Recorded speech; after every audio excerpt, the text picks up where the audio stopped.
Welcome back to the Team Oasis podcast, season 1, the new reboot, and we have our first special guest, Dumbway, the amazing What's going on?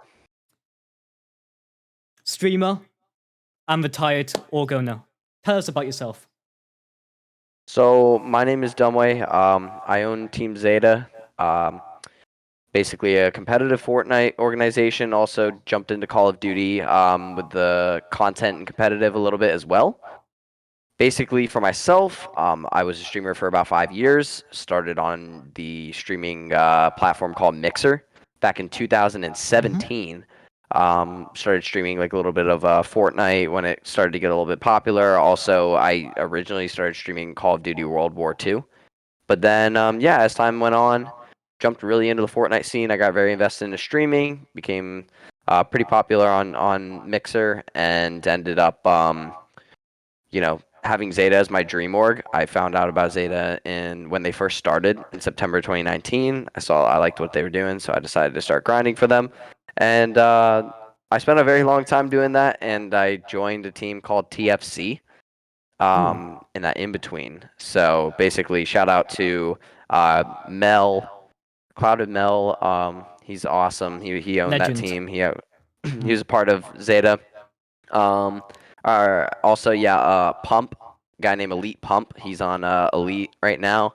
One of the top Fortnite players in the world, plays with P God. So Wow. shout out to my boy Pump. A lot of talented people were on that org, and it was really good development for me to learn how to be like the best version of myself, and that's what allowed me to get into Team Zeta.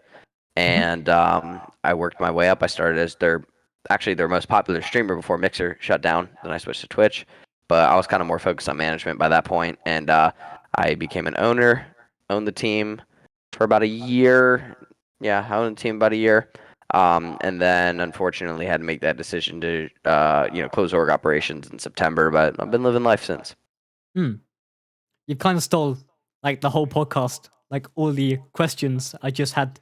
But but anyway, so how did you find out, like, not about Mixer, but like what made you want to switch to Mixer, like, well, move there in the first place? So Mixer was really the first streaming platform I learned about, because when I started like really kind of taking online gaming seriously, I originally started on PlayStation, but I didn't like stream or anything. I just was having fun on Black Ops 2, different things like that. But then I got to Xbox.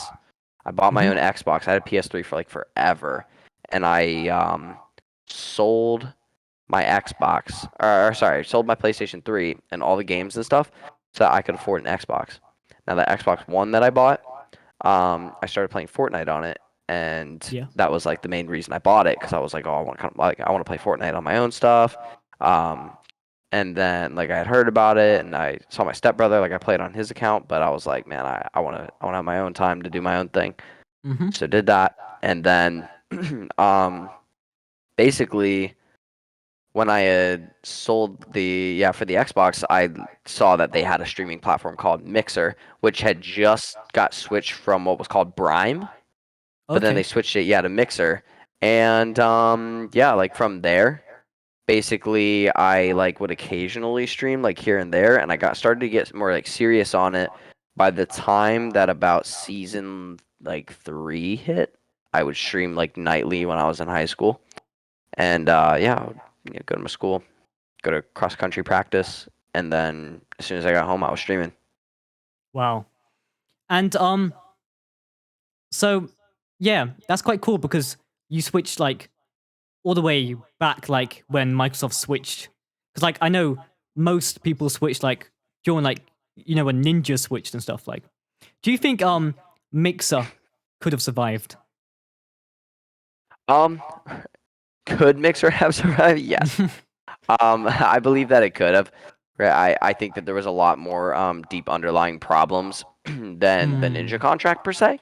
And this is where I don't know, I kind of sit up a little bit, because this is an interesting one. Like, what had happened was, Mixer and Shroud, obviously, they said that it was a lot of money that they were putting into it, not getting a whole bunch of, and Gothlian as well, but they were not getting enough revenue for how much they were paying these guys to be on the platform. Now, I, as a Microsoft company, like Mixer was, I didn't really believe that to be too true. And Hmm. for those who were big, Mixer insiders or had a little bit more say in the Mixer community, had a big understanding about what was going on behind the scenes. And basically, there was a Mixer staff member. This is like very, very like day or two before they decided to get rid of Mixer and shut down for Facebook gaming.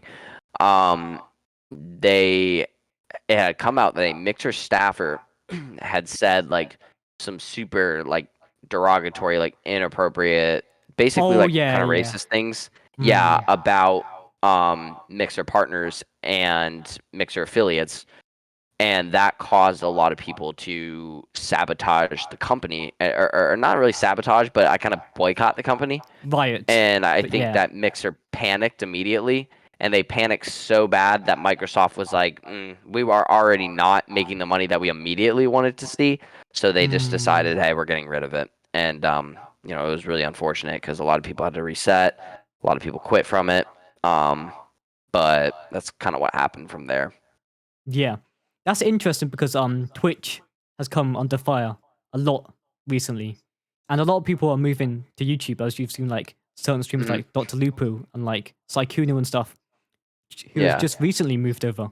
And apparently like Mhm. he's leaked that like 5 other people will be switching as well. So like, Yeah. do you think people will be like, you know, making like YouTube like more of the main platform, like a Twitch killer in a sense? What do you think? I don't think Twitch can be killed. I Mm. think that Twitch is always going to have a group of people that are going to be able to be successful in there, and they've made so much money, especially now being an Amazon company, Yeah. that it doesn't really matter what they do.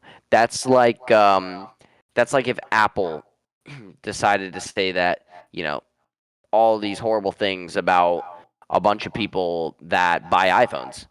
Is that going to make Mm. people stop buying iPhones? Sure, some people will switch to Android, but even then, it's hard to convince the public that something that is so highly touted or touted and highly regarded as like the best, that it's not the best.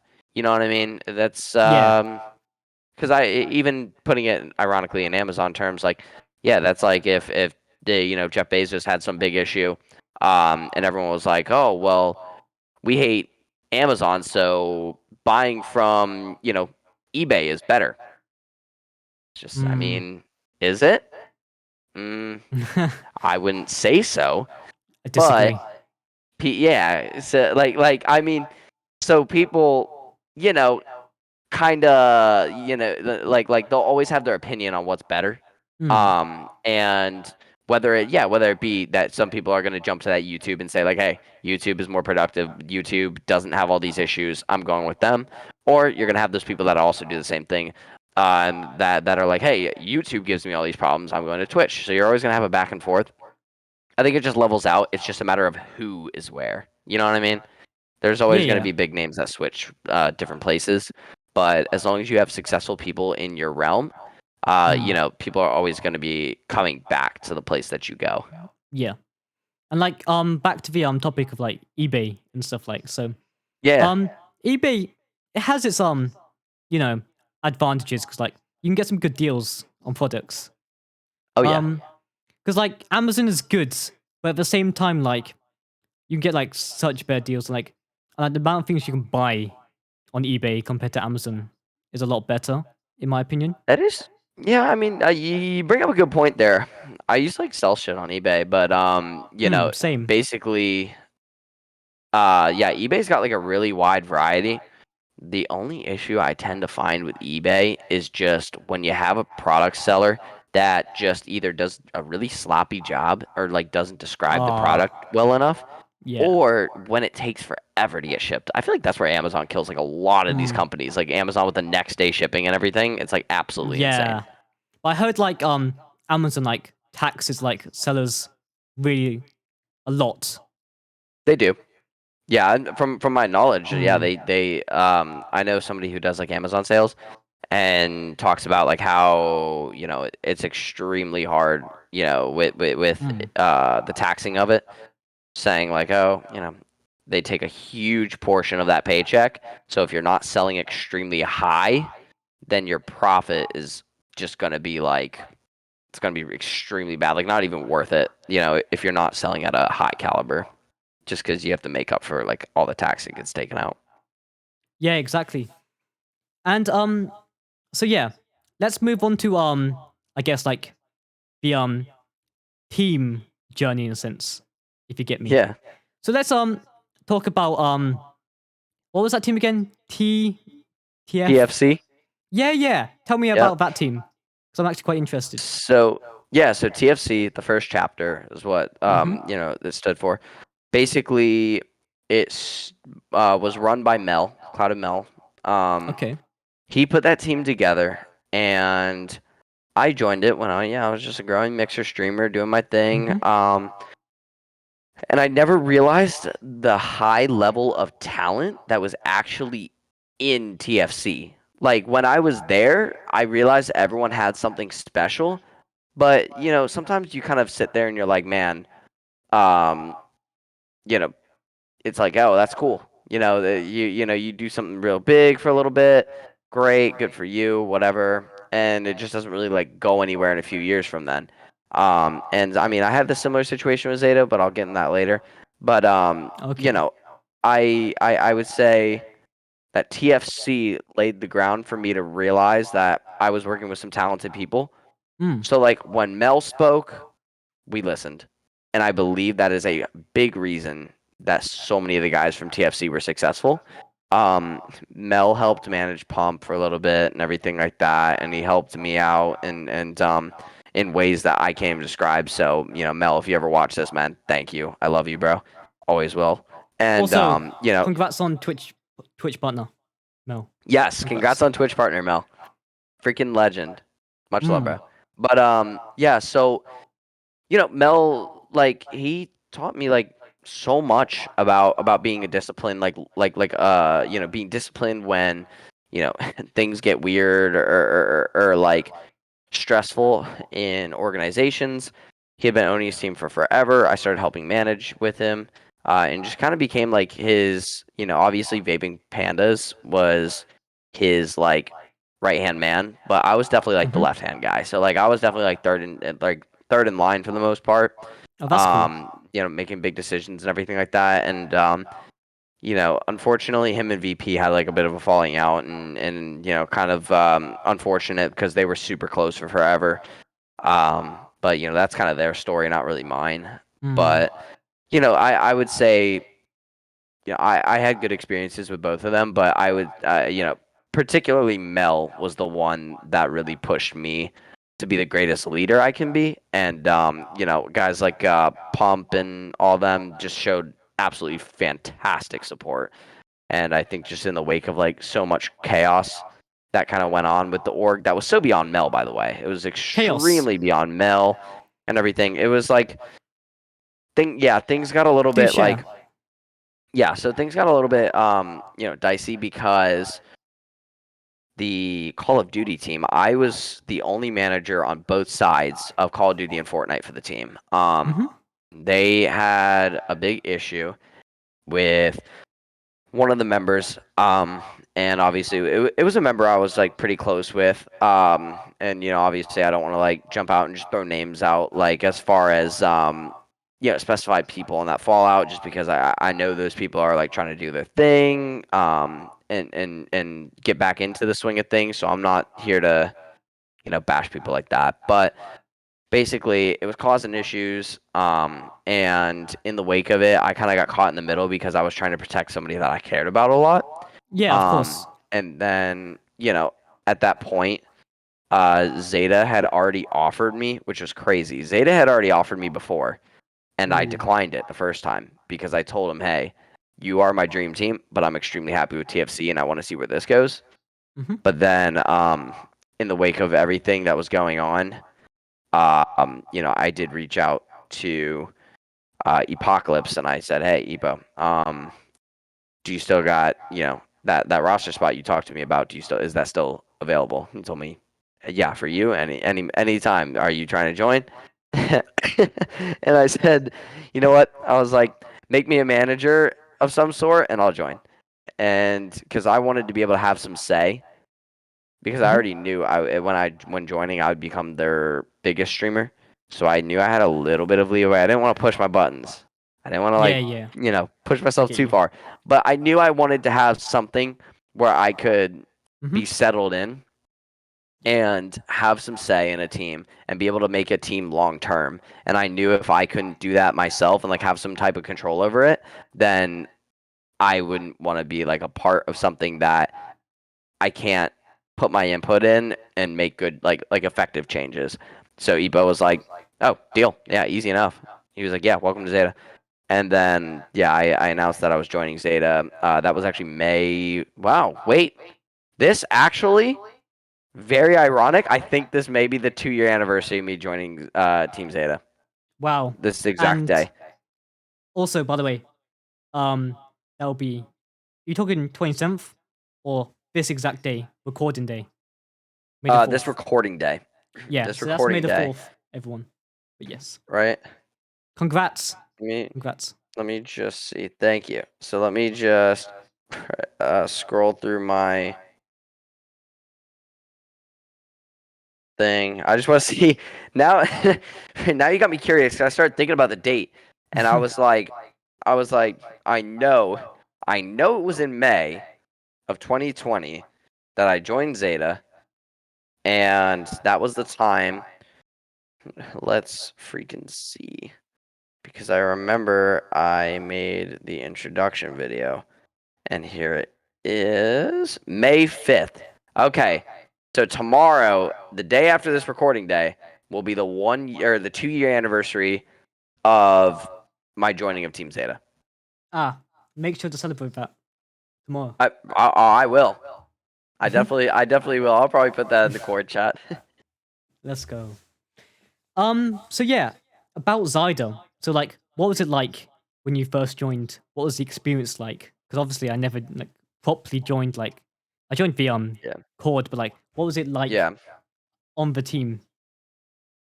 Everyone was super welcoming. That was the Mm-hmm. first thing I noticed about it. I'm very observant about like how people react to things, and everyone was extremely welcoming and open to the ideas that I had. Now, there was about 60 members at the time, Wow. and it was a big org. Mm-hmm. And so I I sat back, I observed, because when I joined something as a leadership role, I don't want to come in and just immediately say, hey, like, I'm changing this, that, and the other. I want to see Mm. what works. I want to see what doesn't work. What I realized was there was too many creative warriors on the team, and Fortnite was at the time shifting into a competitive gear. That was when Yeah. Fortnite, stopped caring so much about the Faceway creative playground plays, Mm. and they were focusing more on wow, you got this clip in a tournament, wow, what was that end game like, you placed high in a tournament, streaming content. It was becoming that time where people were kind of like, okay, everyone can build good.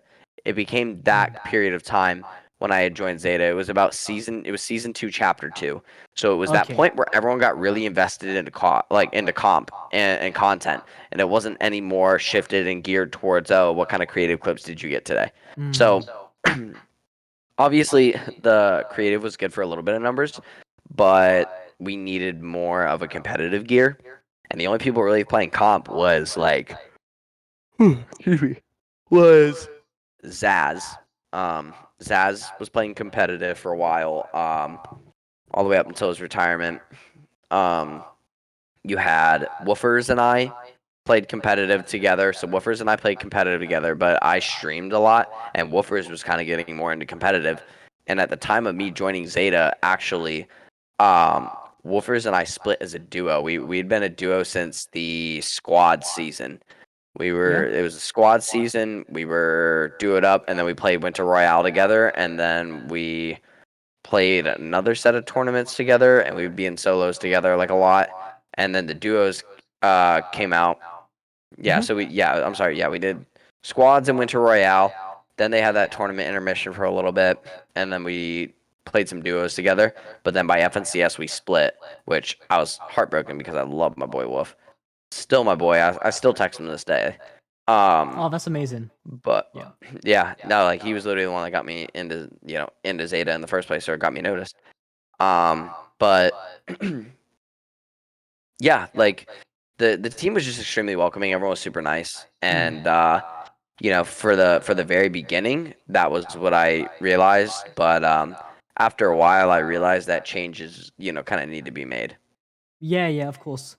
And I respect that a lot and stuff. Like, it's like you took like a step back and you were like, you observed for a second. That's quite cool, quite professional. So, Yeah.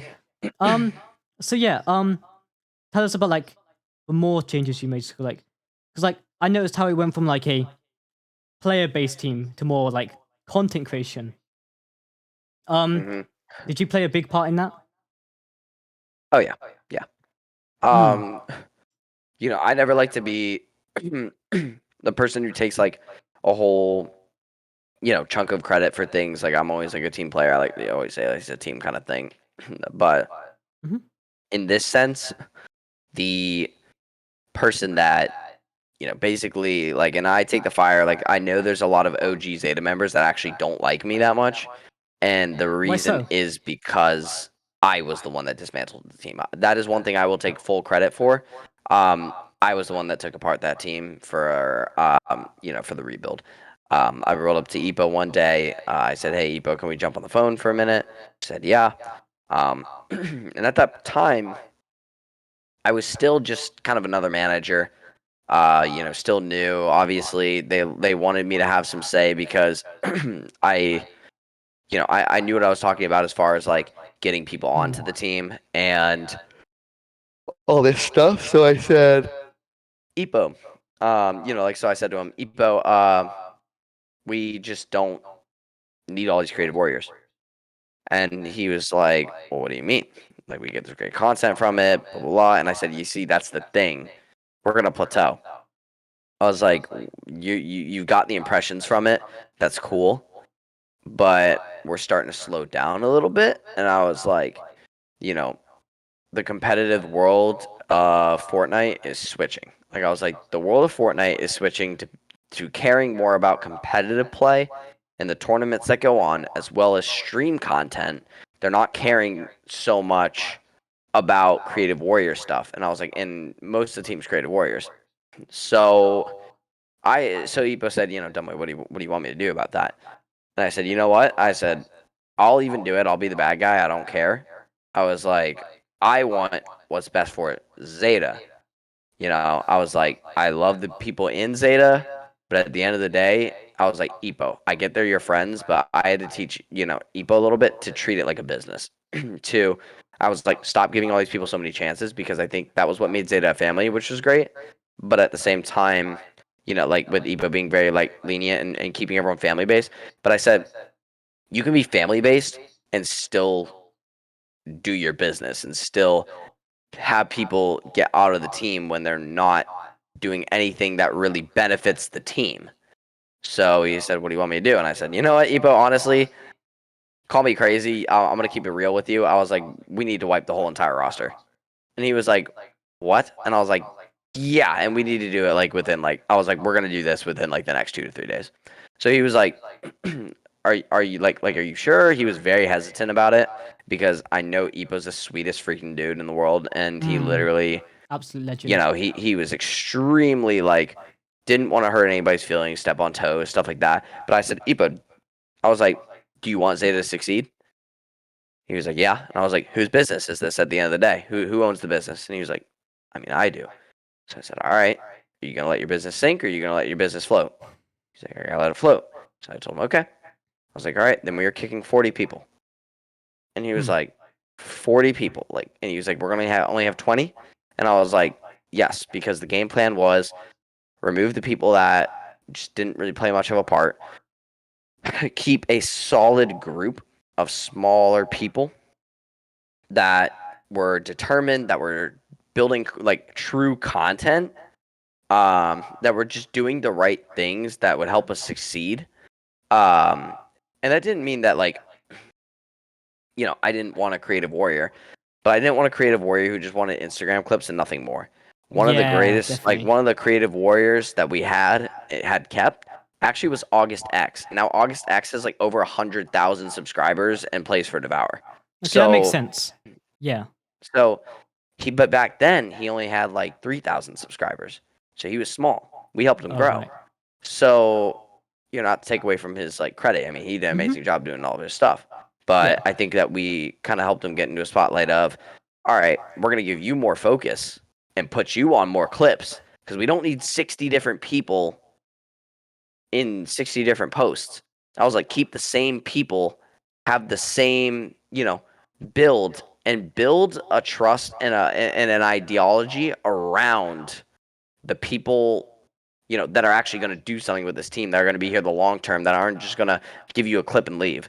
I was like, Yeah. get people that will give you consistent comp placements, that will ball out. Get you people that will, help booster the team, and especially get people that you can make a face of the brand. And Ipo was like, all right, yeah, you're right. So that turned the shift, and then in that month of May, and Question. May to June. Oh, what's up? What was the recruitment process like? Like, how would you find these talented players? Depends on the department that we're looking into. Um, Basically, I can get into that part in a second for sure, for sure. Okay. Because that was gonna be my next part that I kind of went into a little bit, so I don't want to give too much away just at the moment. But Ooh. yeah, I was gonna say the last thing about the turnaround, to kind of give you that suspense into it. The switch in followage alone, from May to June was upwards of 14,000 followers. Whoa. Mhm. Wow. Wait. Upwards. So you switched right, and you went up 14,000. Correct. Yes, in 1 month. Mm-hmm. So what was the growth process of Zaida like? From like, So because I'm interested because the, like you had like 500 posts and stuff. Like the growth strategy must have been pretty good. the growth strategy wasn't focused around how many views you can get on a video, because those would Mm-hmm. come. The growth strategy was around, are you going to have consistent people that you can make a face of the brand and make a name part of the brand? And are you going to have people, are you going to have people that will give you clips that you can post every single day? When Zeta started posting every single day, that changed everything, because we were still getting bare minimum like 30, 40,000 views on a post. And then, like, which was exactly what we wanted. That was a bare minimum. And we were getting people that we could consistently give clips for. So then people could kind of, identify with a favorite player, with and build it like a team. You don't watch all these sports show their, like, let's say baseball, for example, right? You have the pro team and the minor league teams, all that. You don't have the pro team showing their 50,000 minor league players that they have going on, like all these minor league guys that aren't even on the pro team. You have a small group of pro players that everyone can identify with, that you see on a consistent basis, that you can turn into your favorite player. And that's exactly my mentality. I was like, you need to look at it like a sport. It's an e-sport. So I said, stop getting all these guys, start having a solid team that's going to be here for a while, and just turn these people into superstars to your fan base. And that's exactly what we did. That was the big turnaround.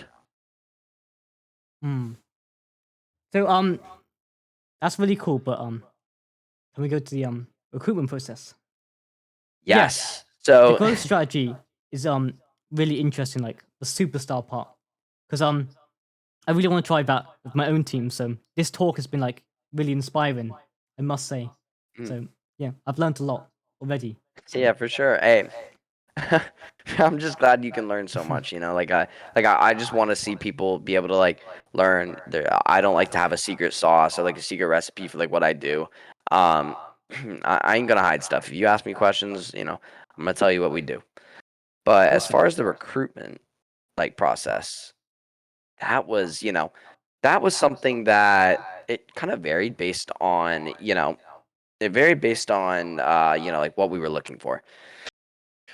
So let's say EPO, kind of went into a point where I was becoming, I quickly became like the third man. Like EPO owned Zeta, Yeah. Narcotics also co-owned Zeta, And and then then you. I was just like the Mm. top manager at that time because we were still early on.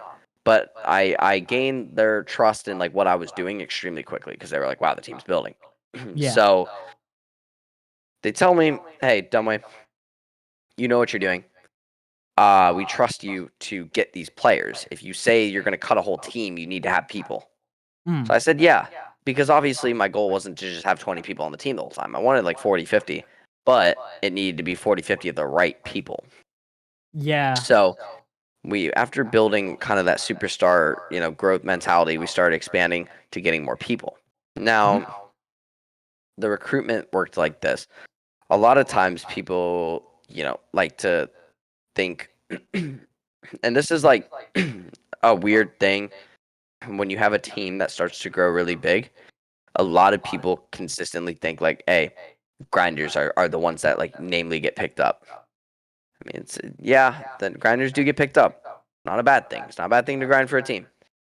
But But it's the surprised people that get because. picked up, but the people that get picked up the most often, and in my experience with it, were the ones that grinded for themselves because they were the most successful. Mm.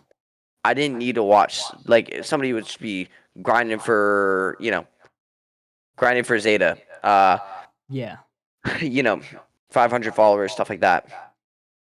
That's great, but we need something that would grow the organization. Exactly. Now, I could find somebody that grinded for themselves on Twitch and Mm. had, 2,000, 3,000, 4,000 followers. Take Tasky, for example. Mm. Tasky did grind for Zeta because he knew Wizard. Wizard, we originally got. Wizard wasn't even a Zeta grinder. He just was kind of doing his thing. And we were like, yo, this guy's kind of doing numbers. So I talked to Wizard and I was like, yo, like, you know, I think that you would really like it here. Wizard was like, yeah, Mm. I'm about it. So then Wizard joined the team. Bonbon.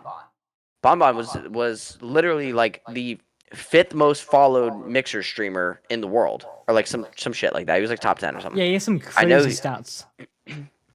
Yeah, I know that he was actually the number one most followed African American mixer streamer. So, Wow. little fun fact for you. Now, freaking legend. I love Bon. He's awesome. He's the goat. So, Bon, I convinced to join Zeta. He was very weary about teams. He was like, man, I was on a team. They didn't do nothing for me. It didn't help me at all. Like, so I don't know if I want to do that. So I told him, hey, Bon, listen, I'm taking a leap, and I want you to leap with me. I promise that this team's going to deliver. Like, and you're going to love this org. Like, we actually care. If people talk, I was like, we'll post the clips that you send us. Like, I was like, as long as you send us content, we'll post it. We post daily. So we got plenty of opportunities. And I was like, and we're going to help you build your brand. Because it's not always just about what can they do for the team. A lot of times it's also what can the team do for you. That's why people grind for certain teams. So Bond was like, you know what? I'll trust you, Dumbway. I'm in because me and him were boys. Bond never regretted it. Stayed there all the way till the very end. Um, you know, and I could the list could go on about that. I mean, in that time frame, we had picked up Miro.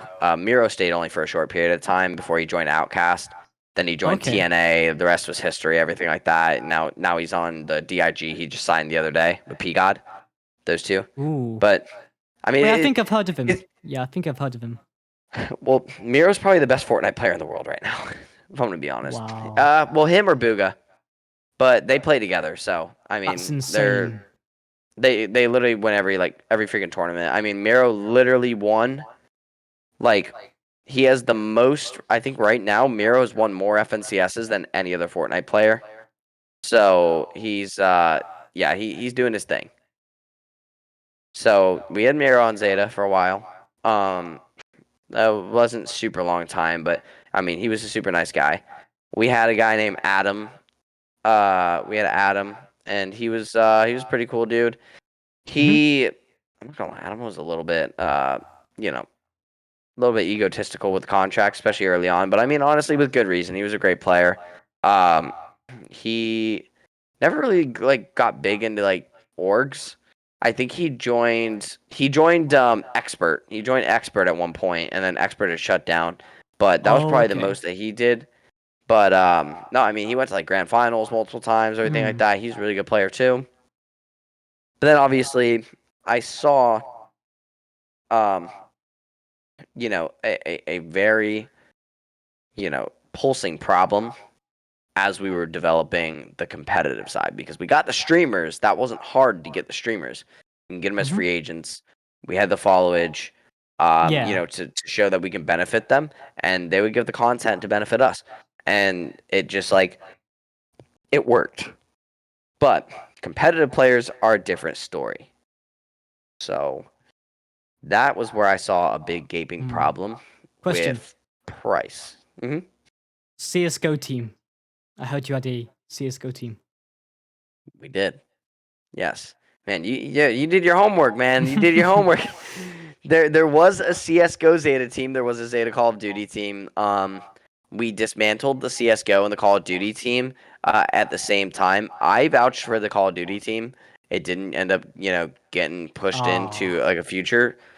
That's when we started pulling in content creators and stuff like that. Mm-hmm. But we never made an actual like competitive league team after a little while because it kind of got screwed over by a guy who had left. But Wait. we had some talent. Wait. What was that? Did you say league? Oh, we were in a league. Yeah, they were Oh, in a let's Call of go. Duty league. We had two teams. And then That's CS:GO was great. in the same thing, but I Hmm. dismantled the CS:GO team. I told them there's no use for them. Oh, I thought you said League of Legends for a second. I was like, oh, so we have a Oh no COD, no CS:GO, no. and League. No, yeah, no. LOL. I have like no Hmm. knowledge of that. I would not have been able to like make a successful league brand because I have no clue about League of Legends at all. Yeah, me neither. Because I was looking into that. I was like, I swear you need. Because I saw like 100 Thieves got into that. And like they Yeah. had to pay like so much to get in or something. Like they had to pay It like it 1 billion or something. it's so ridiculous how much like Hmm. you have to know about League of Legends to actually get into that comm.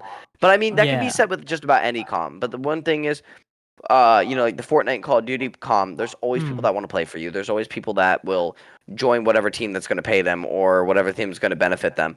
And League of Legends, though, with the leagues that you have to be put in, all this stuff. Oh, yeah. Sorry.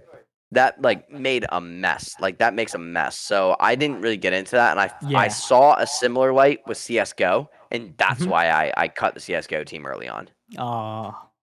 Because I Almost forgot about. Man, yeah, was like that you really did your homework, bro. mm-hmm, of course. Quite a big fan of Zaida myself, Mhm. so Mhm. yeah. The Team Oasis is actually inspired by Zaida, so a little bit 100 Right. Thieves, but most of it's Zaida, so a lot of it I wanted to like implement from Zaida, so yeah. Mhm. I also heard Dude, that's you awesome. were gonna do a podcast.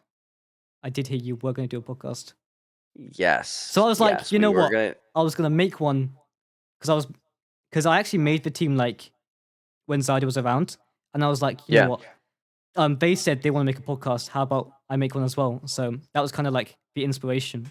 So yeah. they did make a little bit of a podcast. I actually wasn't included into the production of that, which was like completely fine by me. I already had enough Hmm. going on as far as like you know finding competitive players, finding streamers, stuff like that, and doing like the business aspect. I wanted Epo to kind of get the focus on the content aspect. Yeah. He was going to do it with his brother, who was like a famous, like who was like a pretty popular YouTuber and stuff, Ooh. and and he was going to do it with a couple other boys, and kind of include that into like the Team Zeta, like brand. But they did a few episodes. It didn't really pan out like the way that they were looking for it to, so it kind of just ended up like falling off. But yeah, that was like Yeah, that was when I was like still a manager. That was probably right before I became a partial owner of Zeta. That was like literally right before it. Hmm. That's actually really cool though, because like sorry, I've just gone blank. No, um, you're good. but yeah, man. Generally, like I did my homework, man. But Yeah, yeah, yeah. honestly, like, cause like yeah, um, cause I really want to know what made you like end up like you know dismantling like the team. The team and everything. Yeah. Yeah. So I can definitely get into that part. It all ties back to one of the biggest issues, which honestly, this isn't the main reason that it ended, but this is kind of like the start Mm-hmm. of. It was the start of the biggest rise of Team Zeta, but Okay. also definitely the beginning of the downfall because that's when you turned it to a team to an org. We started putting Mm. money into it because sorry, these competitive players wanted a lot of money Oh to right. How represent much? teams. Depends on the player. I can't Mm. necessarily disclose specific contracts from Team Mm-hmm. Zeta, Yeah. but I can say that there were guys that you know. Let's say I want to say honestly, I think our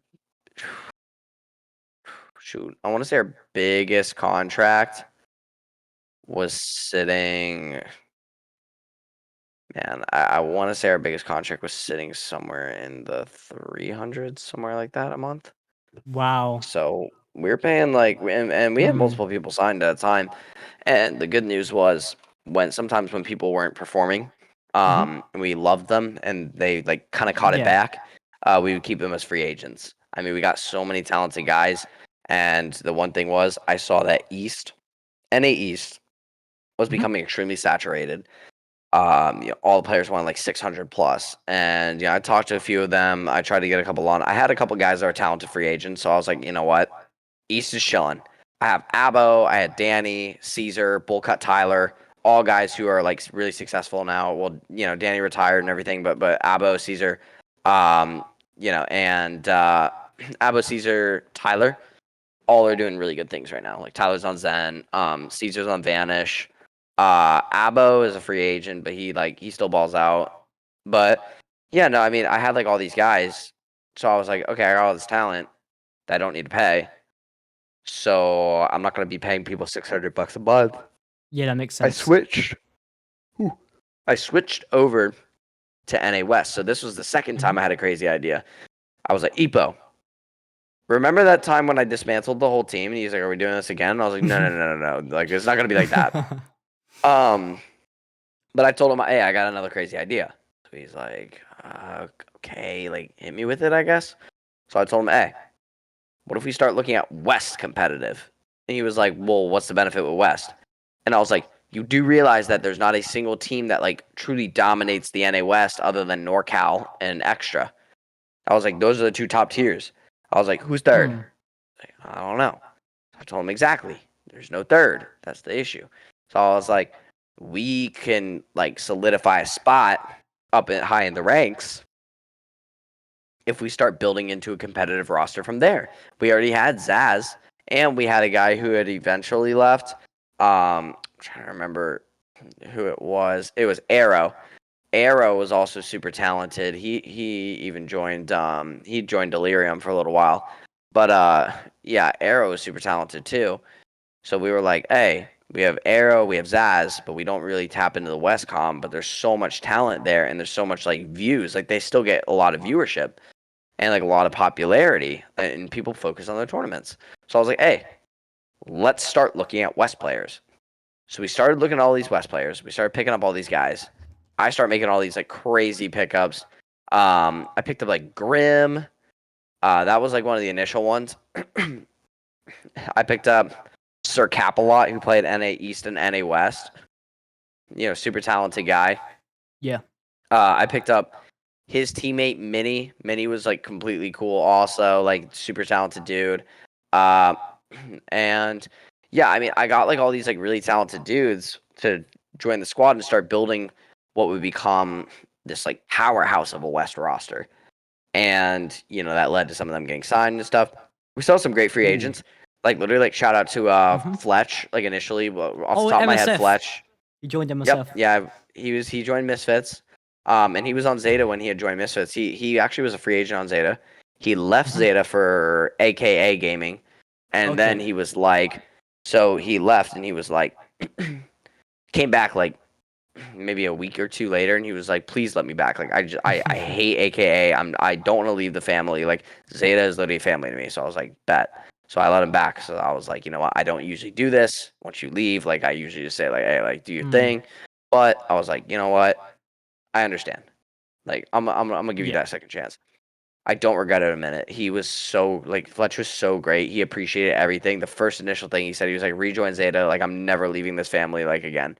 And even then, like he still didn't really like leave the family because even when he joined Misfits, like he Mhm. still thanked Zeta for like everything. He was like, "Yo, like Zeta, like really like was the the Wow. key point like on what helped me get here." And he was like done like grinding for other teams and stuff. He only joined Misfits because he won that tournament, and like they were like, "Yo, like I mean, it's Misfits." Like I Yeah, was of course. like He's now Fletch was verified as asking me, well. Fletch was like fucking asking me like, "Oh, should I go?" And I was like, "Yeah, yeah, leave." Like I was like, "Yeah, like go join Misfits." Like I said, I always told Epo and everybody, I never wanted to watch people feel forced into Zeta, and I never Yeah. wanted to like lie to people. I never wanted to do that for my own benefit. Mhm. When Fletch came to me and asked me, should I like, should I take this? I told him like, yeah. I mean, I'm straight up. Like I was like, this is a great opportunity for you. Like, and obviously I think he already had his mind made up before that, but I think he just kind of wanted to like consult with me a little bit. So he just was kind of like, yo, like, what do you think? Like I really want to join, but like, is it? I was like, Fletch, you don't gotta ask me, bro. Like I was like, leave Team Zeta to join Misfits. Like I want to see you succeed. They are a fantastic organization. I was like, they will help build you the right way. You need to join Misfits. He was like, okay. I was like, bet. All right, cool. We got that. So we had all these like great guys. We continued to make big splashes. We picked up Ben Penn after a while. Like Ben Penn, fantastic. I still manage him to this day. Moon Ooh. Killer was was also one of the best pickups that we had made. I vouched for Moon Killer's joining when she first joined, and Mhm. man, has she turned into a superstar. And Mm. I kept pushing for a lot of people to join the team that I felt were deserving. Coop out from the EU region joined Ace of Spades. Now is literally like a well-known, well-respected EU competitive player, which is very hard to do, by the way. Um, Ooh. you know, we had so many guys that were just so Wait, did you special. say EU player? Yeah, So you had an he's EU EU player competitive Fortnite. on a NA team? Well, NA dominantly, Hmm. but we had a couple NA streamers at the time, or I'm sorry, EU streamers at the time. Mhm. So we picked up two people. We picked up two competitive players for EU. We picked up Ender and Coop. But before that, we also had Retoy, and Retoy was also a very well-known, like talented guy. So Retoy was very Okay. well known in EU, and then Coop kind of followed in his footsteps. And Coop was kind of in a shadow for a little bit, but Coop ended up becoming bigger than Retoy ever was, and he still Hmm. is. But yeah, we just got like all these talented guys, all these talented streamers, like, and just really like developed like this like perfect family, like where I was literally like, Epo, do you see what happened? Like we have all these guys who are so dedicated, committed to the grind, and like doing all their things. There's no reason that we need to kick any of them. Like I was like, this is the type of team that you don't need to make excuses for. This is the type of team that you can love and have a family, but still be business because you don't need to remove these guys from the team because they all do what they need to do. Hmm. Yeah, that's actually really interesting because like I'm also trying to like learn that family aspect of like of a team and stuff. Do you have any like Yeah. advice for anyone like, you know, how to like, build up their team and stuff like and like, the process, planning is always the first step I take.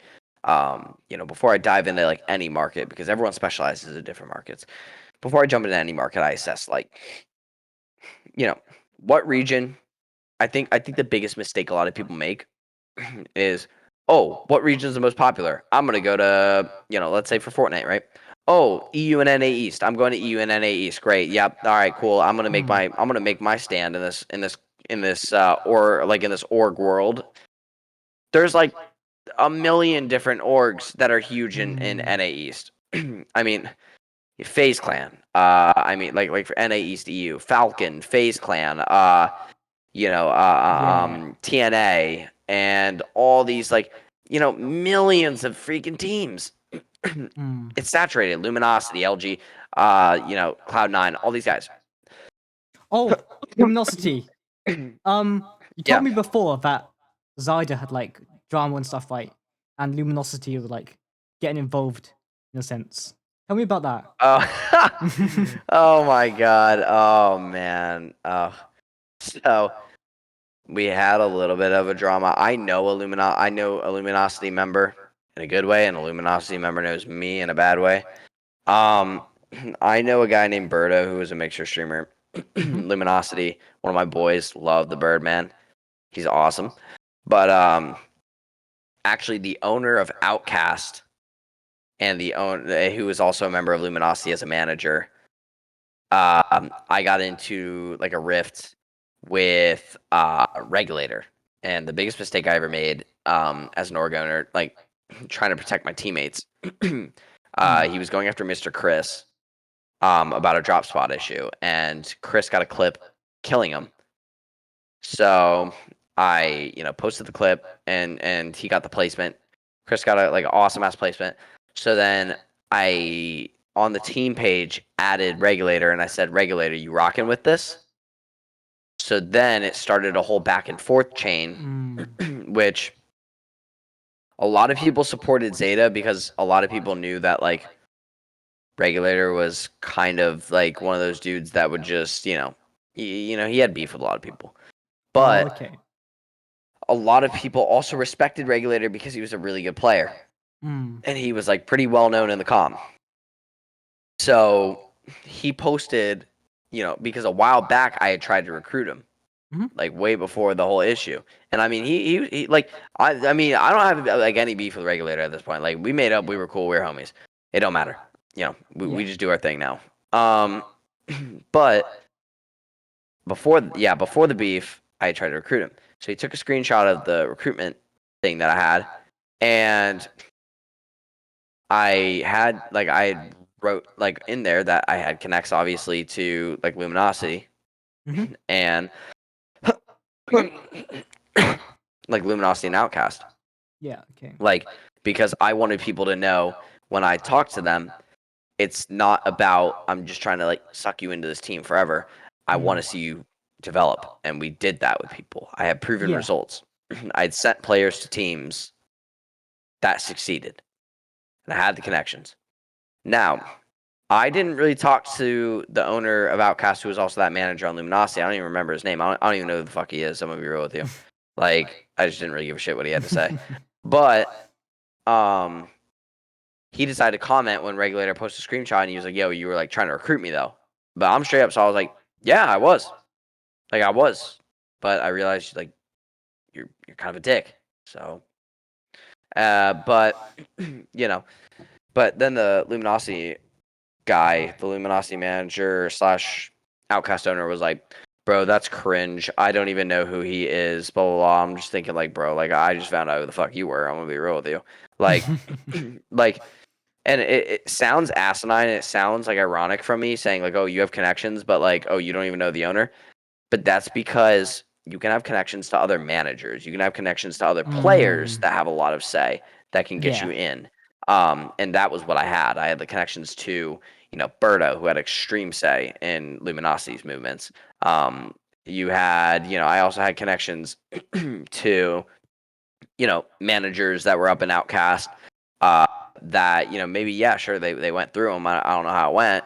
But at the end of the day, it was like, yo, like they could still make a decision to recruit a player, and like I can still get somebody there without having to go through this owner, without having to be like, yo, let me shake hands and talk to you. So that was the luminosity-ish beef. Wasn't really so much luminosity. It was just like that one guy, and I think he was just trying to defend regulator because that was like his boy. But like I don't blame him. I don't blame him. I just like I jump in for my friends and I start like I'll get on people I mean you've seen it. I mean Yeah. I will get on somebody's ass like if they're messing with somebody that I care about. So like because I just like I I'll let them respect that a know. lot. Like I'll let them know what's up. And if I need to like and hell, I don't like to be like an ego person, but like when I need to be like an ego like an asshole, like I'll be an ego asshole. Like I'll literally like somebody starts talking some like some shit about like somebody that I care about, and I'll be like, "Oh, really?" Because your say has a lot of, like has a lot of say and influence to your two followers. Like, I'll start letting them know like I don't know who you are. Like I'm like, yo, you might know like you might have heard about me, but I have no clue who you are. So like fan activity. So, that's kind of the mentality that I had, and I think that was the mentality that he had at one point. That Mm. one, manager owner had done, and I'm not gonna lie, when I've defended people, I've done the same thing. So I don't blame him. Again, I'm not gonna lie, I still don't remember his name. I don't remember who the fuck he is. He probably doesn't remember who the fuck I am either. He probably got over it that next morning. So, it is what it is, but I had apologized for it. Reg and I made up. Mm. Everything was cool. It just was what it was. Wow. So like a war of like it's basically like a war of like three different orgs. That's kind of huge. Like, I but mean, yeah, yeah. it was weird. We just like, I wasn't afraid to like go for impressions, especially because it helped build Twitter a little Mm. bit. So like, I would kind of push the buttons of some people, like that I knew I could push the buttons on. But Mm. I think that when I pushed the buttons of regulator, I think that I didn't realize like how not well he was gonna take it. Like I didn't realize that he was gonna take it very poorly, and he was gonna Mm. start like going in this whole thing. I mean, I still just like I held my ground and I defended like what I said, uh, because he had told you know Mr. Chris like after the whole thing to literally like KMS. I'm not gonna say it on your thing just because I don't know. Yeah. Like I don't want to make a big issue on that.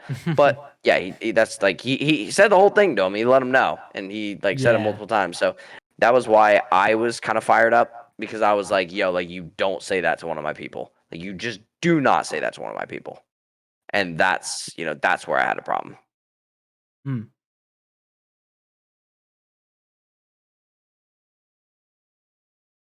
You know, honestly, like I really respect like the way you like go after people and stuff like, because like you're actually on you're loyal in a sense. You get me?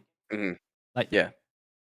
you don't like just like you know jump ships in a sense. You get me? Yeah, I respect that Yeah, a lot. I'm not like a jump ship person, and I appreciate Mm. that so much. Like, I'm glad that you're able to like that you notice that, because it's one of those things that I think is a very unsung thing to a lot of people. I think a lot of people worry that, hey, I do all this stuff for somebody and they just don't notice. I care so much about what this person has and they don't notice. And the truth is like those people do. Like don't ever doubt yourself on that because at the end of the day, like they do care. It is very important. And I would say that, that has been detrimental in allowing me to build some of the best relationships I've ever had in my life in like Mm. IRL and online. Like some of my closest friends, he was my brother. Like I love him to death. That's my boy. Narco, I love Narco. Woofers. Legends, absolute Mel, yeah, legends. Mel, Danny, Pump, Caesar, Abo, all Mm. them. Like, even if these guys don't know it, I love them all to death. Like, I love every single one of them. Anybody who ever stepped foot in Team Zeta, like, I love every single one of you. Like, you know what I mean? And I'm loyal, like, to the end. Like, I will. Mm. You could literally murder somebody, but if you tell me like you felt like you were right, I'll defend it because that is like how much I cared about the people. and how much like I believed in every single person that joined like my team. I brought you in for a reason because I believed in what you did and you believed in me. And you know what I mean? I'm always going to be like there for those people and support them, through thick and thin, whether they love me or not. Hmm. That's really nice of you to say that to all of those people in Zaida, because you know Mm. all of them absolute legends. I can see like what you mean by the family aspect, because Mm. you have their backs and stuff. So it's a really admirable thing to do and stuff. So like you said, you're not a jump ship person. I really respect that. But anyway, yeah. Yeah. Um, this is almost an hour into the podcast. We hit the hour mark just now. Oh, Let's wow. go. So yeah. Any questions you want me to ask you? Anything you want to like say? Hmm. Well, let's see. I obviously, I like to tell anything, and Hmm. just kind of whatever comes to my head on any situation. But if you had any like other, like specific or like maybe trivial questions that you wanted to ask me, feel free. Also, what made you like be burnt out from streaming? Because like I know you noticed you like also Mhm. retired from that. Yeah. Um, a lot of it, I loved streaming. Mm-hmm. I'll keep it a little bit brief just because I know I don't want to make your podcast too long. Nah, But nah, it's cool. yeah. So I loved streaming. Mm-hmm. Like it was my getaway from everything. But when you work 40 hours a week, you have an organization that you have to own for full time because people are all Yeah. around the different regions and calling you at different Mm-hmm. times because you're always the one that has to make the executive decision. On top of that, you stream 6 hours a day, or not really six for me. I would stream about four, yeah, four to six. So I'd stream about like 4 to 6, give or take. And then on top of that, you also had the fact that I was also doing school. I was a full time student, like in Fair college. enough. And, at first it was kind of working out, Mm-hmm. but as everything got a lot more complex, um, and I started to realize like, man, like I'm really burnt out. Like I just like wasn't having fun. I wasn't Mm. like I was losing money, putting it into the org. I wasn't having fun. Yeah. And it wasn't that the org wasn't fun. It was just I wasn't having fun streaming anymore. It was mainly that Mm. that made me quit streaming. Well, that didn't have a factor into me like quitting the org because I was gonna actually quit streaming before the org ended, Yeah, but and about the I put a tweet out that. Mhm. org ending. So like, was it like more due to like, I guess like you didn't want to be spending too much on the org and stuff. It was it was a matter of a few things. Obviously, Okay. some of the financials had to do with Mm-hmm. like ending the org because you have to spend a lot of money. Yeah. Um, Basically, you have to spend a lot, so that definitely played a factor. The fact that I couldn't fully keep up with everything that was going on, but because virtually, it's not that Epo didn't want to own Zeta. He did, but think of it like how like FaZe Blaze is like a part or like Nick Merckx is like a part owner of FaZe, right? Yeah. Is Okay. Nick Merckx in there doing like every business aspect of the org, or No. is he more just a face? Yeah, he's just a face. Mm-hmm. So that was what EPO, aspired to become. And it left me with a lot of the workload Mm. of being the, mathematical, the Yeah. managerial, the decision making stuff. Mm. And Callie and I took that on a lot. And a lot of another big issue was when narcotics quit because that took a lot. It threw a lot onto EPO and I's shoulders, and Callie stepped up to kind of fulfill that. But when EPO kind of got to that point where he was like, yo, I just want to I just want to be the brand, but I don't want to like run the brand anymore. So he was kind of passing the torch to me. Okay. I didn't have anybody that could help me other than Callie. And like people Mm. tried to help me on things, but they were very small things that I needed somebody with a lot of experience and with a lot of say in the team to make those decisions with me. And I just didn't have that. Yeah. And then you mix that with, yeah, again, I was still streaming. Like I was still streaming a bunch of hours. I was still, working a bunch. I was still doing full-time student, like I was still doing full-time school, Mm-hmm. and the work, like the classes that I've been doing are harder than I've ever taken any other classes in my life. So school was not like a breeze per se. Yeah, yeah, I get I you. kind of got to a point where I was like, I need to make a life decision right now, and it's either like Mm-hmm. I drop out of college and my mom like basically kills me here, and I try and pursue this org that I'm not really getting too much like help on, or I unfortunately end it, and maybe kind of, or like stuff like that, and just like end the org maybe until one future day I have enough time and I'm ready to own it again, and then go from there. And Hmm. that's the choice I made. And side note, Oh. if in case you noticed, selling the team was never in the plan.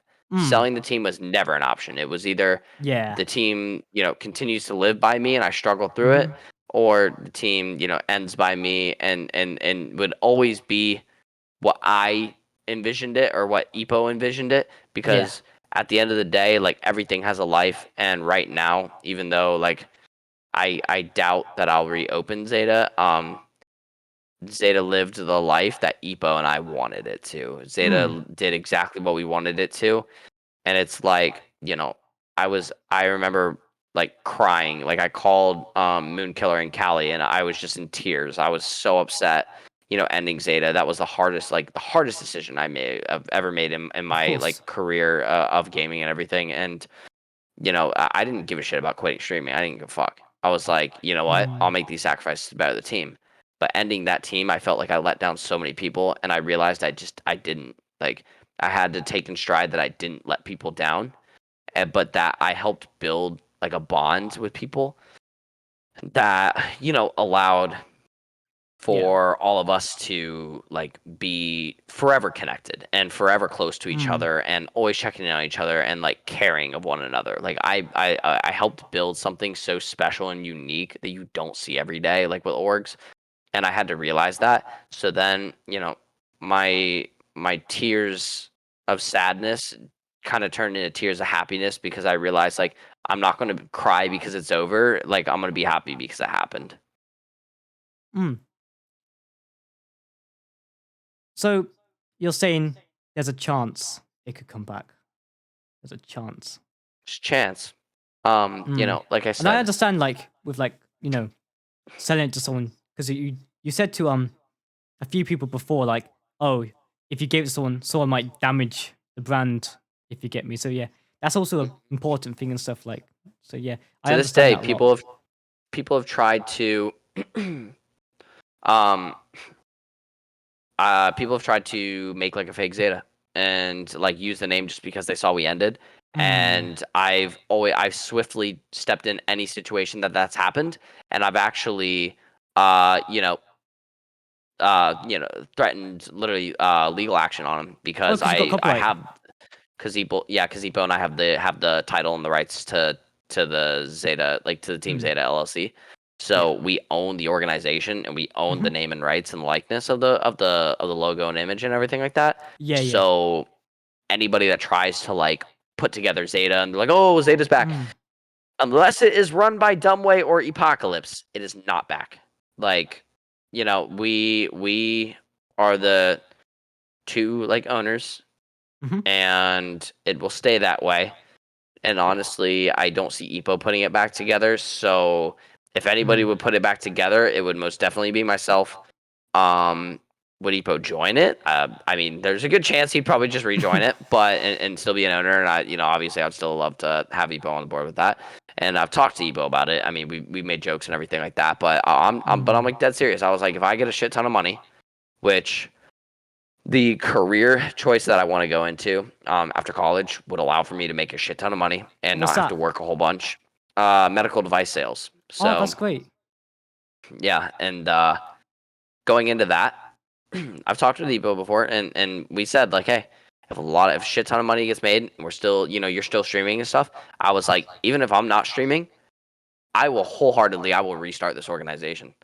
And like I said, it's doubtful for right now, Hmm. but I don't ever put a 0% chance on that. And I told Epo, I was like, if I ever win the lottery too, which again, very rare chance.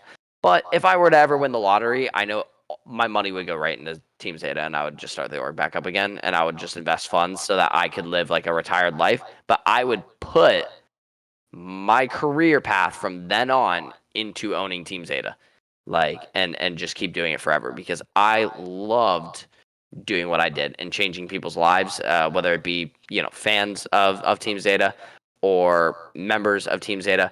Like we changed so many people's lives, and all these people were just such good-hearted kids, like such good-hearted people. I never met a group of such good, true, like honest, just great people, and that is where like my desire to continue that stems from. That's why Zeta Core was made. I ended Zeta, and I was like, wait, what if I just turn it into a friend group? Yeah. And I made it Zeta Core because I You're lagging out. You're didn't lagging out right now. want that to die. And that's Zeta. The org isn't Zeta. Mm-hmm. Yeah, sorry, you lagged out for like a second.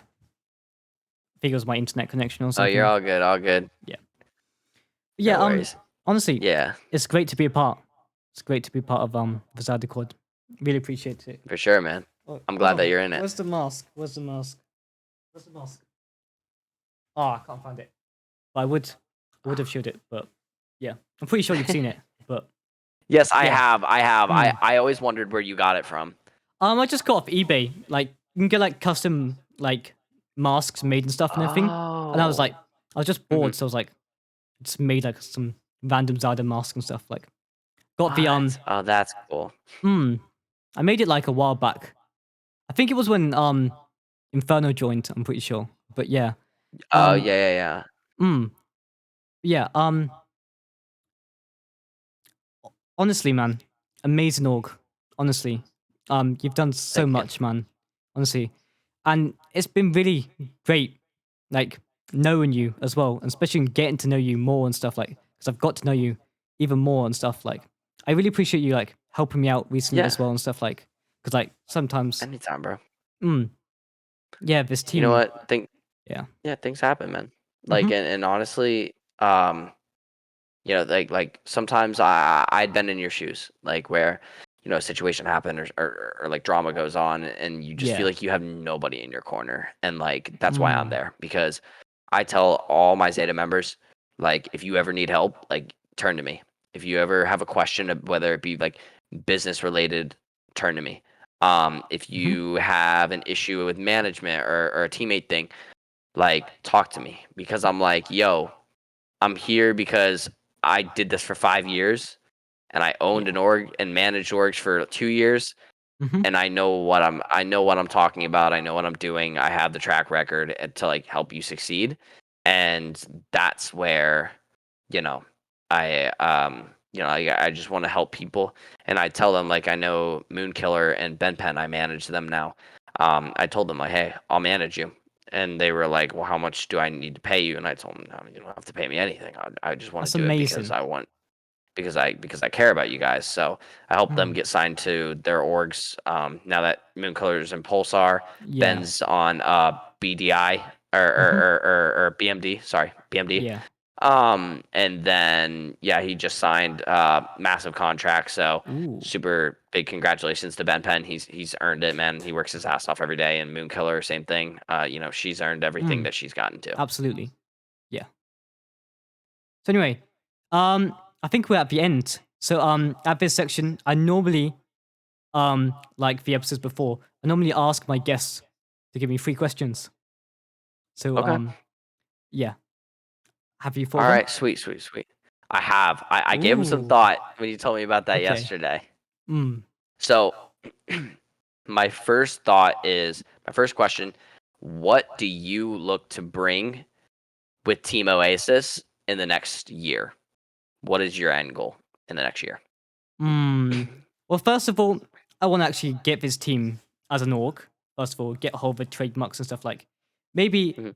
kind of like find a way to like, fully get myself into the comp scene. I at least want a Valorant team, an Apex team, because we're mostly specialized in Valorant and Apex. Yeah. I generally want to actually complete a season of Team Oasis podcast without having to reboot again. So, You will. You will. You will. but yeah, generally, yeah, that's like the main term goal for this year is to like actually have our foot in the door because mostly this year we were like prioritizing content creators, and it's kind of a big part of the drama was I actually kind of woke up and I was like, oh well, see, we have Fortnite players who are underperforming and stuff like, and then we have um just people who aren't taking the team seriously. So I was like, Yeah. you know, Okay. Come. yeah, exactly. So I was like, yeah, and it's just inactivity and stuff as well. So there was no Yeah. need. So yeah, Mm-hmm. I'm trying to have like a different standard on stuff as well. And also, Hold, it's really great. hold a high standard. Hold a Mm, high standard. You can run an amazing org. I know you can. You definitely have a lot of talent, definitely a lot of potential. appreciate it. You know, yeah, and I say that as for you as a person. So don't set your standard too low. That's always my piece of advice for you. Mm-hmm. Don't set your standard low. Don't let people, obviously we've talked about it. Don't let people like, get under your skin because they're Yeah. upset about your decisions. Because at the end of the day, Mm, do what's best for you. yeah.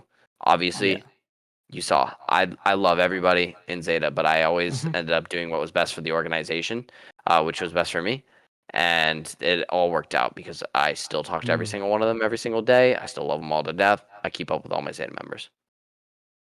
That's amazing, honestly.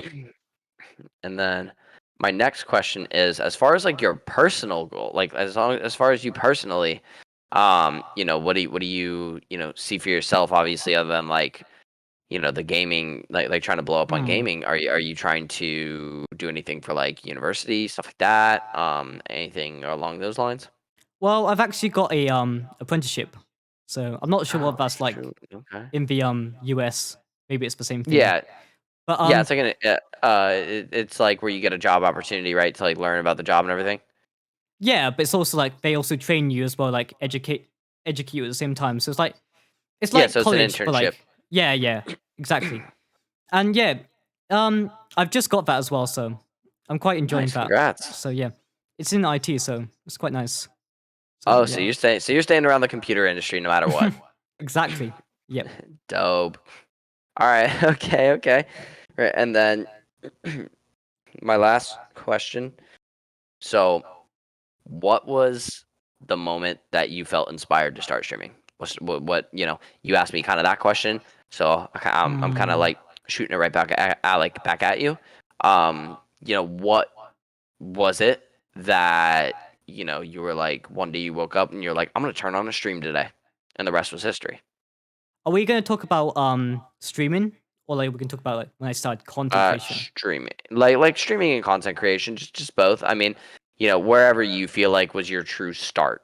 Where Hmm. did you feel like you were actually like, wow, I'm gonna start this today? And even if it wasn't just like Yeah.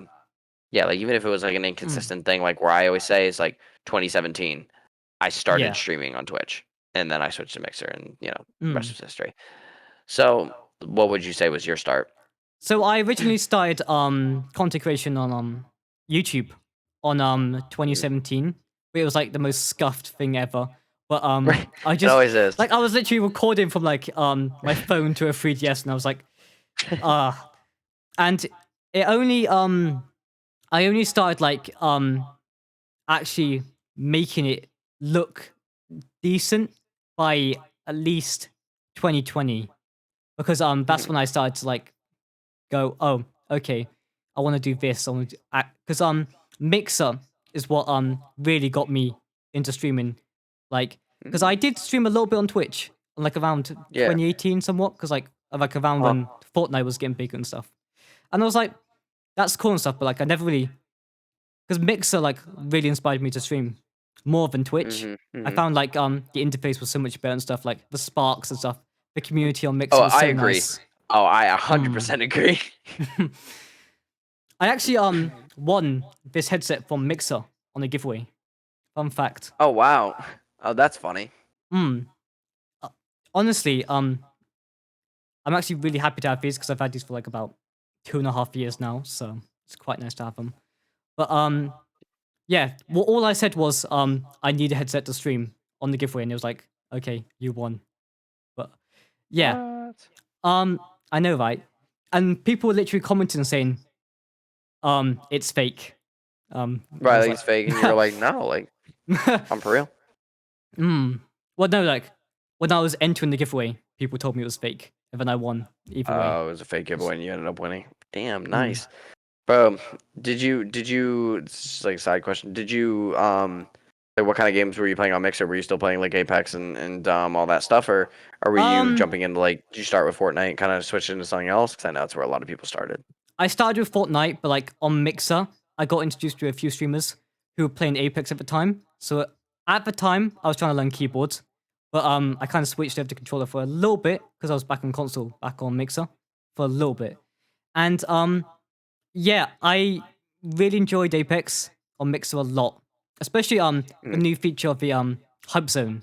Hype zones with Yeah, I was actually literally gonna ask you. hilarious. I was like, did you ever get Hype Zone? Because I got Yes, I Hype Zone did. so many damn Mm. times playing Fortnite.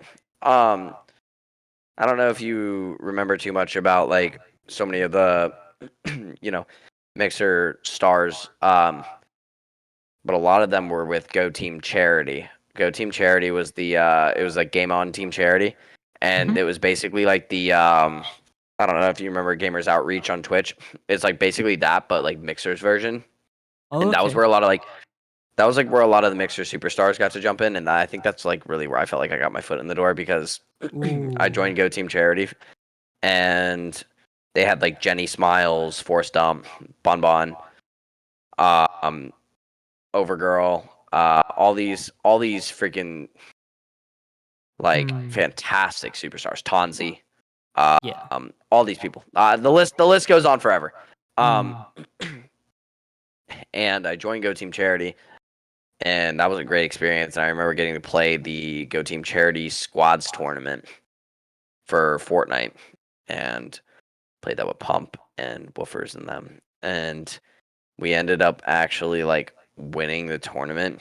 I think my team had like it was like we had like 100 something points in the second. We had like 120 somewhere around there, and the second place team had like 30 points. Like we actually like we like full dominated the whole entire tournament. It was actually a problem. Um, I know some of the. I actually went around and like apologized to a bunch of the streamers because a lot of them weren't happy that we like full stomped the entire lobby like that. But it was kind of one of those things that I was like, yo, Wow. um, I couldn't really like do anything like we just played extremely well. That was really all it was. Hmm. But I miss those days, man. I miss those Mixer days when anything, Hmm. and that was definitely like where everything like I had my most fun. If I could turn back the clock and go back to Mixer, Hmm. like and just enjoy that one more time, that whole Yeah. experience. Oh my god, I would do it any day of the week. I had this habit on Mixer where I would like stop streaming and then like start streaming like a few months again, and then I'd like just hype it up and then go straight back to Mixer like a few months later. For some reason I was really good at like just hyping up and then going back to it again. But I Yeah. really wish, because on Twitch, it was like when I Mixer ended, because I thought, oh, Mixer was going to be around forever. And it really taught me a Yeah, lesson me too. like saying, oh, nothing lasts forever, you know, and stuff. Like Yeah. sometimes you got to put your foot down and actually grind and stuff and everything. And Oh that's yeah. what I did when I Mixer ended and when I went to Twitch on January 2021. And I got to affiliate in like 60 days or something. And yeah, honestly, there's a lot of things I wish I did on Mixer, but was kind of limited. You know that Yeah. quote, I'm limited by the technology of my time. But Yep. yeah, um, yeah. But honestly, one of my favorite things about streaming, especially when I moved to Twitch, was making overlays.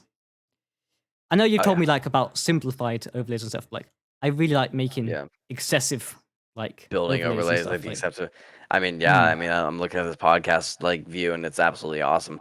Oh, I do have something that like you may really like that ooh, I have in my closet. Another mm-hmm. basically uh article of clothing that, speaking on the topic of Mixer, let me grab it real quick. Oh my god, he's got the Mixer hoodie, hasn't he?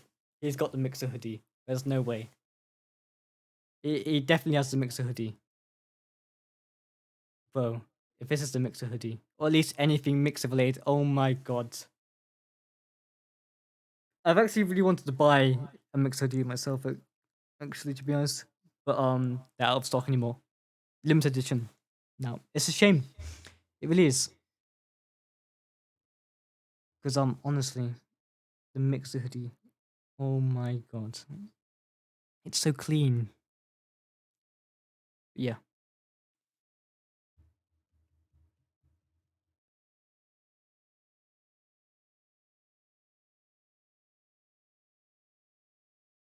Ooh. So I hope you're ready Found for it. this one. So I have a nice throwback piece of clothing that very hard to Ooh. find. He's got the hoodie. Got the mix. He actually got. I I called have it. the I color called block it. hoodie. Yep. I called it. Still have the color block hoodie to this day. Oh my Definitely god. That my is worth so much. like still my favorite fucking hoodie I ever got. Oh my god. Got the nice little Mixer hoodie. Because I was an affiliate, I got a nice little like discount on it, which was awesome. Because that was when they were piloting the affiliate program. Yeah. They started putting that That program together was so where weird. like I found that it program was like so...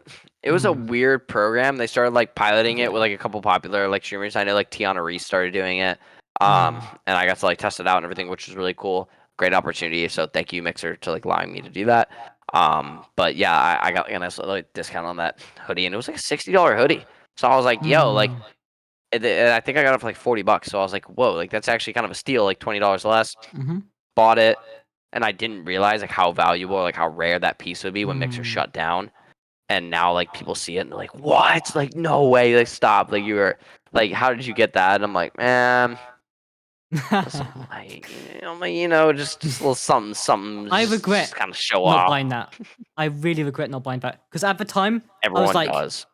oh, it's so annoying. I was like, yeah, Mixer will be around forever. I can always get it another time. Right, But, you can yeah. just get it whenever. Little did I I know. want to see it. Yeah, no, right. Little did we know, like everything that was going on, like in the background and all the issues with that. I was gonna say, I think, I don't know if Mixer if Microsoft still sells it, but oh wow, there is actually no way Microsoft still sells the remaining ones. Really?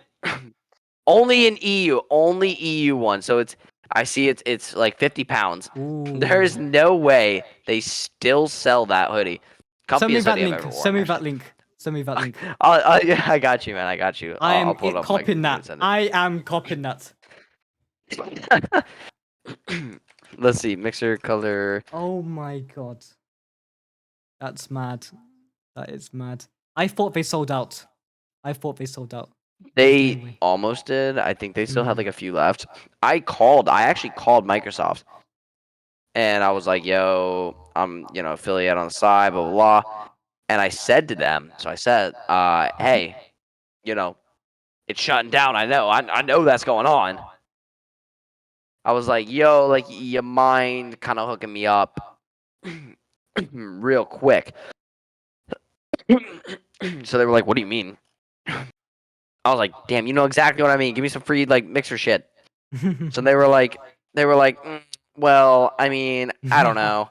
And I was like, what do you mean you don't know? What are you gonna do with it? They're like, well, we're still gonna sell it, so you can still buy it online. And I was like, there's no way you're actually gonna be like that. I was very saddened that they didn't give me more free. Like they didn't give me free stuff. But I mean, that was just me being selfish. Yeah. But I'm gonna try and find that link for you, and I will send that to you as soon as I find it, because it was on my phone, but I'm trying to get it on my computer. Instacop. Hell yeah. But what size do you wear? Just small. Small? Yep. Okay. If anything,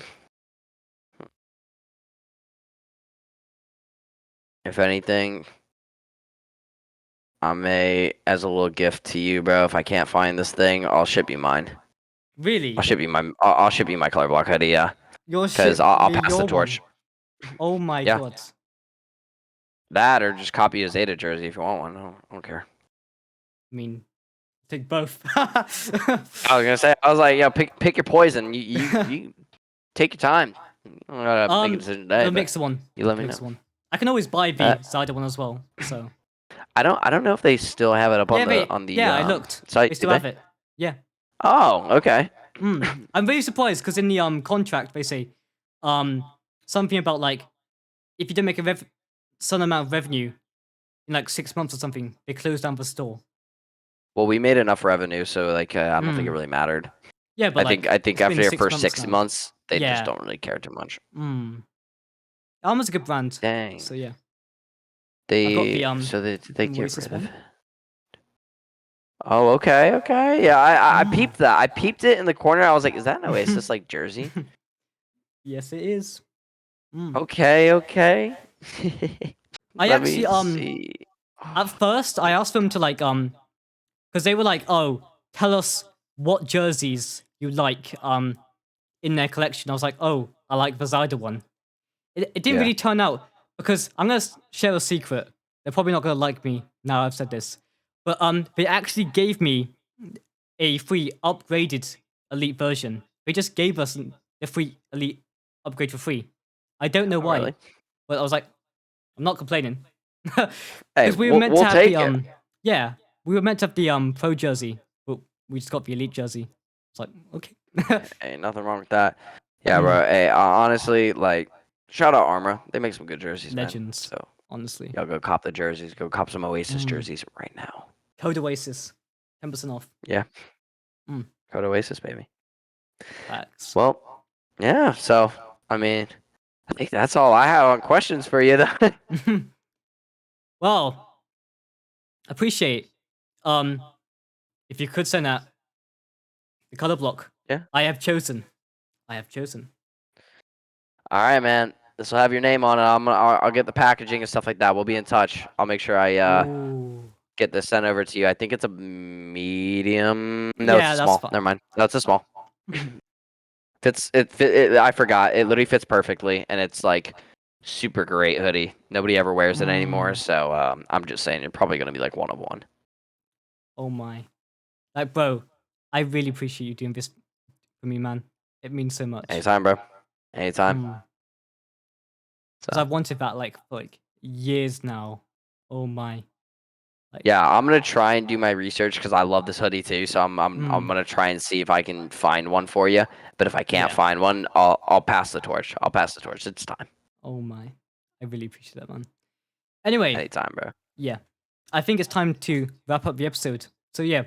Yeah, for sure. Where can they follow you?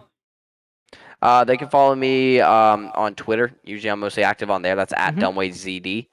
You can follow my Instagram, same thing, but at the same time, I'm not really active on there anymore. So go follow the Twitter. That's where you can find me posting some like real sus shit sometimes. Yeah, that was our amazing guest, Dumbway. Anything you want to say before you go? Everybody, go follow Team Oasis. If you haven't already, go subscribe. If you haven't Appreciate already, show some love. You know, J-Face, absolutely. Well, wrong way. J-Face, absolutely amazing guy. You know, fantastic dude, great heart. And this is going to be a real successful team. And you know, I can definitely say that in my experience, people like him are going to make successful squads and create really successful orgs. So be on the lookout for what they got going on. Wow, those are some really kind words, man. I really appreciate that, man. Of course. Thank you so much. Anyway, thank you all for watching, and we'll see you all in the next episode. See ya.